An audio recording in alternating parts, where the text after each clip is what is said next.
bawah meja. Bisa dikatakan iya, bisa juga dikatakan tidak. Harus kita uji bagaimana ukuran pH-nya, asam atau basa.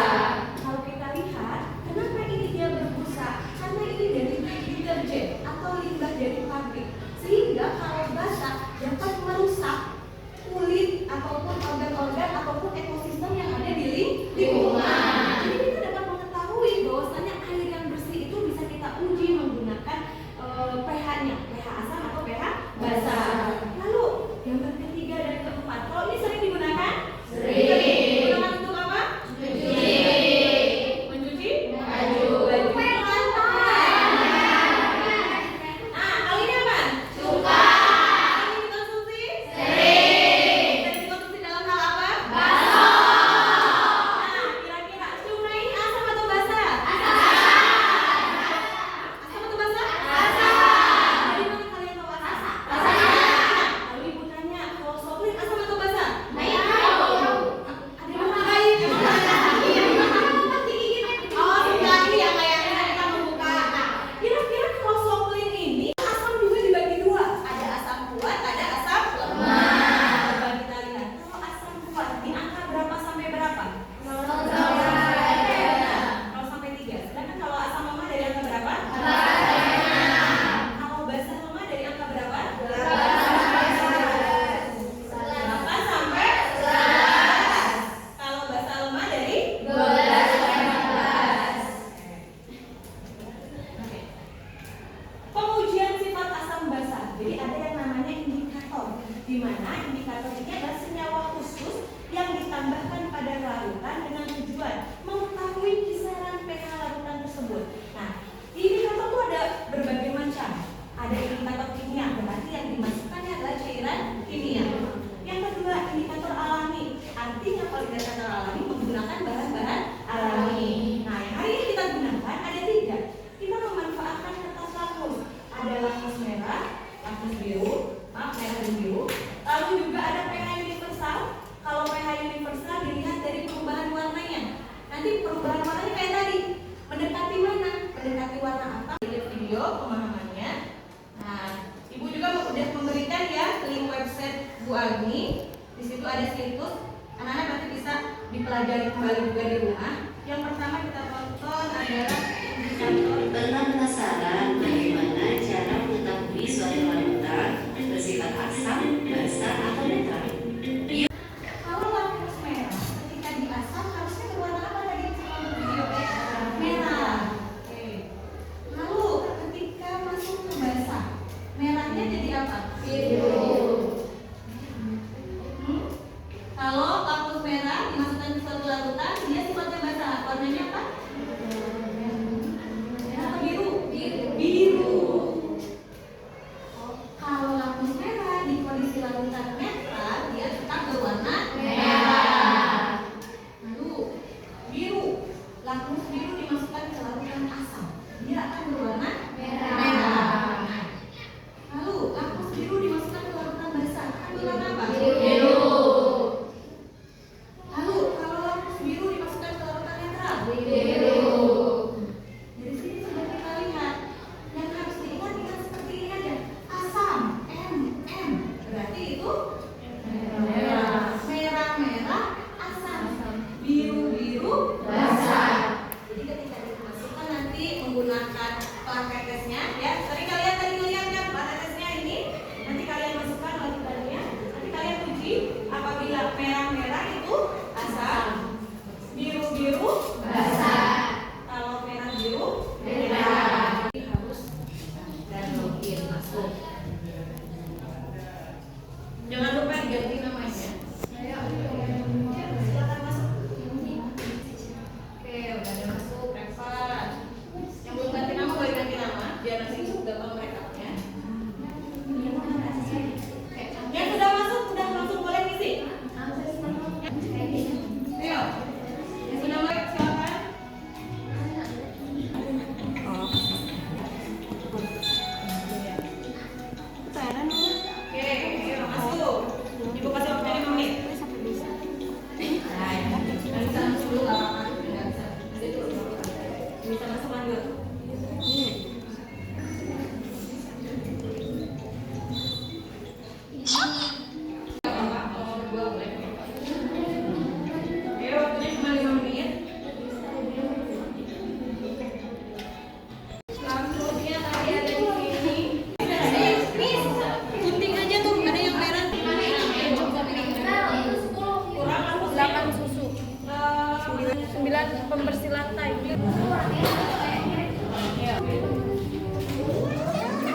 Di kelompok input itu di pas bagian ini.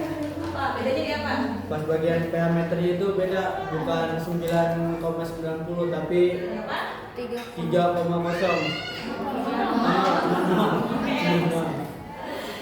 3, oke. Ada lagi kelompok yang lainnya berbeda? Boleh. Ininya 2,9. Baiklah, jadi secara awal Ibu perlu mohon maaf juga karena sepertinya salah satu alat pH meternya mungkin bisa digunakan kan tadi ya, tapi level kalibrasinya sepertinya sudah mulai error. Karena emang beberapa perbandingan seperti ini tadi, pasti yang 3,0 sama 2,9 pakai yang warna merah, benar nggak? Ya. Sedangkan yang 9,9 pakai yang warna kuning. Nggak apa-apa, namanya juga kita nggak apa-apa mencoba. Jadi nanti kenapa ini bisa berbeda? Karena beda alat. Ya, bisa jadi emang benar di alat yang tadi yang berwarna merah, yang berwarna kuning tadi kalibrasinya belum sudah rusak. Jadi, artinya apa kalibrasi? Mengenolkan kembali. Jadi dia mendeteksinya angkanya besar-besar semua kan? Benar atau tidak ya tadi pada pakai yang warna kuning angkanya besar-besar kan? Ya. Oke. Jadi nanti kita coba kalibrasi dulu lagi. Nah, sekarang kita lihat cuka lampu merah berubah menjadi biru berubah jadi warna merah. Lalu menggunakan pH universal warnanya oranye. Kisaran pH-nya berapa? 3. Nah, jawaban yang benar pH meternya yang mendekati angka 3. Kesimpulannya adalah asam. Lalu yang kedua, coba bacakan lagi masih kelompok Kandita kan? Nama alunan ada sabun, terus serum menjadi ungu, tetap merah menjadi ungu. Indikator universal kuning, kisaran pH 6, parameter 10, 10,13, kesimpulan asam. Oke, siapa lagi berbeda? Oke, dong coba lagi. Berapa? Di pas bagian Merah pasti. bukan Oh, di mana?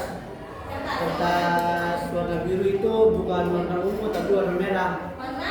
Merah. Iya, nggak apa-apa. Kelompok yang ada lagi yang berbeda? Terus itu juga Kelompok ini apa? Biru. Kisaran pH-nya berapa? Yang di mana ya? pH yang di sini? Iya.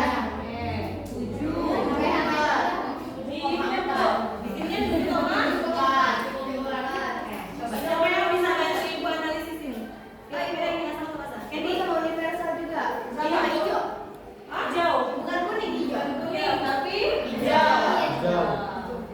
Coba, Candy bisa bantu Ibu kira-kira ini asam basa atau bagaimana Ken? Dilihat dari apa Candy?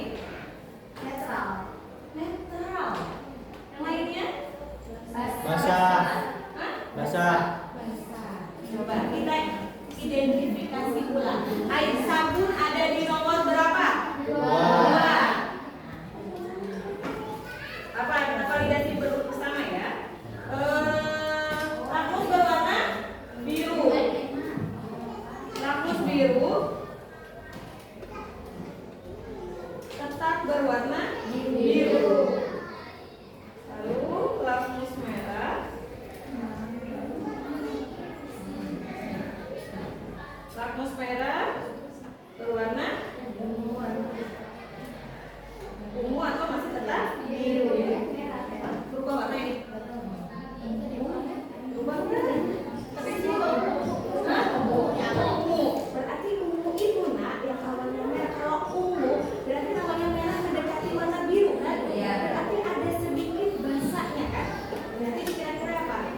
Sudah berubah warna kan? Oke, kita tulis lagi. Mana ya? Oh ini. Tadi yang warna apa tadi? Yang warna biru tetap biru. Yang ini ungu atau mendekati biru. Artinya sudah berubah warna kan? Dari merah berubah menjadi warna ungu. Warna pH universalnya berapa namanya tadi? Hijau.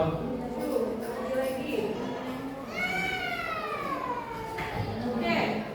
Angkanya mendekati angka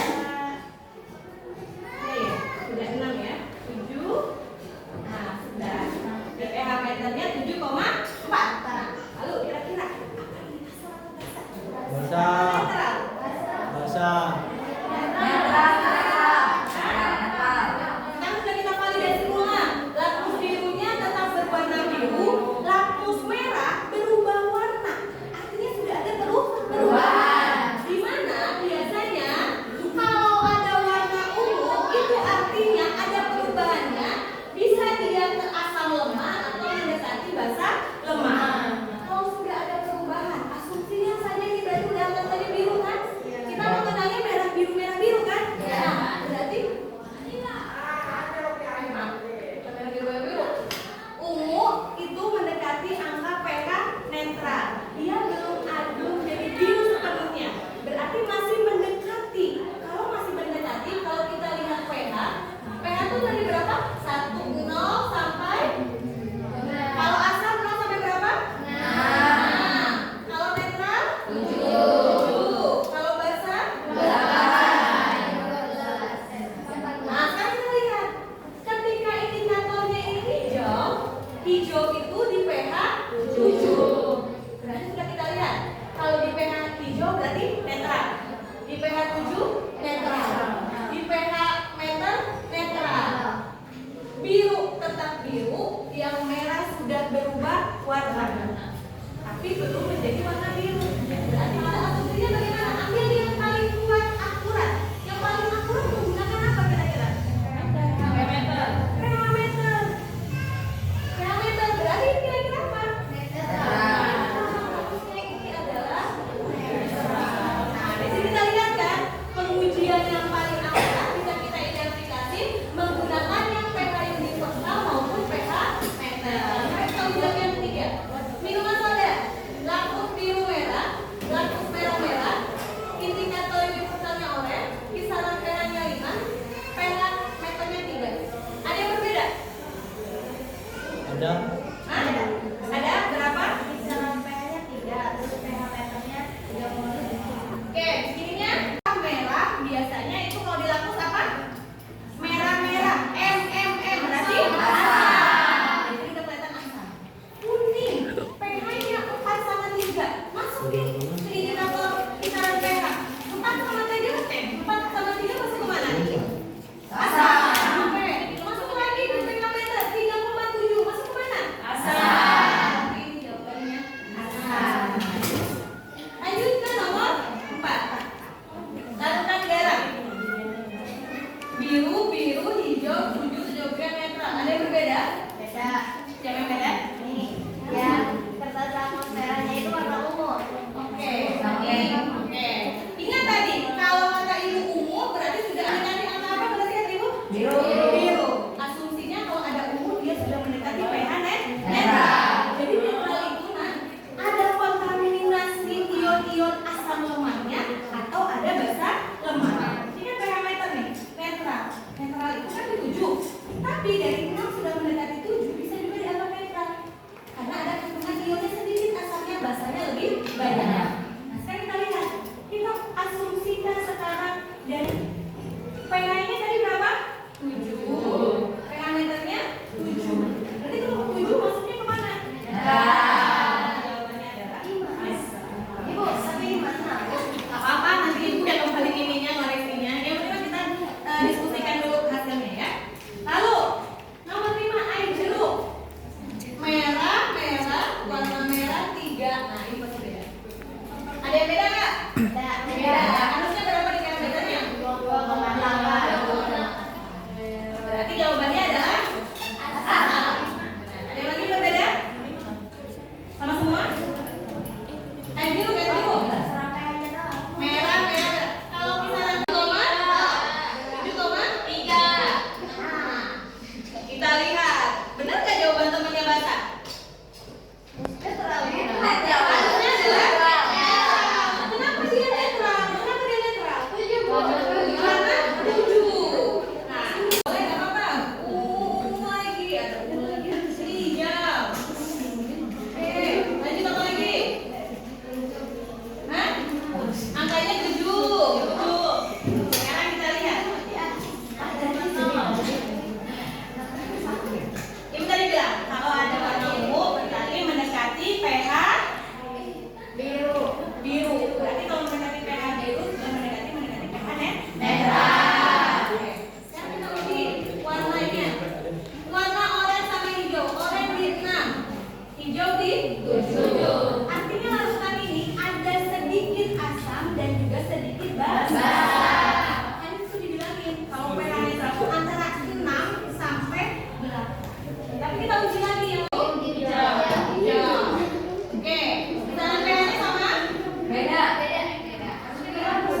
dan apa dampaknya bagi lingkungan. Karena adanya polusi udara dari aktivitas manusia seperti pembakaran pabrik dan pembangkit listrik yang melepaskan sulfur dioksida atau SO2 dan nitrogen oksida atau NOx ke atmosfer. Ya. Lanjut sama berduanya. Bagaimana pH air? Bagaimana pH air minum menentukan apakah air tersebut layak dikonsumsi atau tidak? pH air minum menentukan kelayakannya karena pH terlalu asam atau di bawah 6,5 dapat mengandung logam berat berbahaya dan korosif. Sementara pH terlalu kasar atau di atas 8,5. Nomor 3, apa peran remaja dalam menguji kualitas lingkungan sekitar? Misalnya air sungai, tanah, atau minuman kemasan melalui pengukuran pH. Peran remaja dalam menguji kualitas lingkungan sekitar adalah memastikan lingkungan tersebut aman atau tidak, seperti air sungai untuk diminum, tanah untuk ditanami, minuman kemasan yang berbahaya atau tidak untuk diminum. Oke, tepuk tangan dulu. Semuanya di pertemuan selanjutnya karena ini baru 3 jam, 2 jam lagi masih ada sisa di minggu depan. Artinya mohon videonya nggak apa-apa, pakai video asli hasilnya. Jadi nanti dengarkan dulu hari ini, teman-teman. Jadi nanti di akhir videonya kita tulis kesalahan-kesalahan apa yang terjadi ketika praktek itu banyak yang terjadi bisa benar, bisa juga salah. Bandingkan dengan hasil yang benarnya. Harusnya lautan ini maksudnya ke apa? Di bagian pembahasannya. Jelas atau tidak? Jelas. Oke, di akhir pertemuan ini sekarang ibu tanya, bagaimana praktek identifikasi asam basa? Menarik atau tidak? Menarik. Kenapa menarik?